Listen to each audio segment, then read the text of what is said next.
જે અત્યારે પણ તમને સમય ના આપી શકતા હોય એની પાછળ તમારો સમય ના બગાડતા.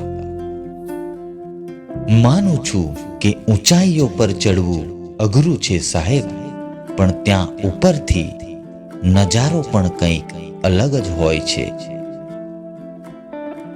જમવાનું મળે ત્યારે એક દુઆ જરૂર કરજો સાહેબ. જેમના ખેતરમાંથી અનાજ મળે છે એમના છોકરા ભૂખ્યા ના ઊંઘે.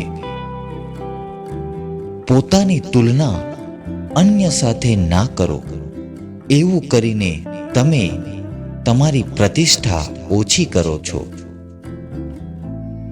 સફળતા સુધી જતા રસ્તાઓ સીધા નથી હોતા, પણ સફળતા મળી ગયા બાદ બધા રસ્તા સીધા થઈ જાય છે.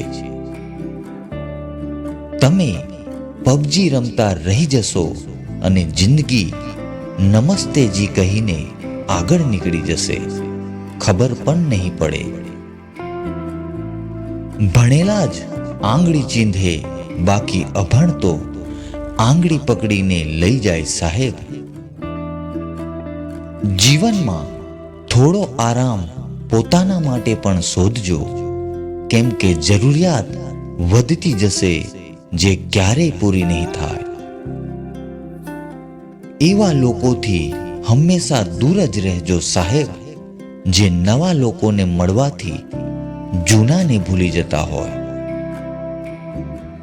સમયસર કદર કરવાનું શીખી જજો સાહેબ, કેમ કે જિંદગી અને અમુક લોકો ફરીથી નથી મળતા.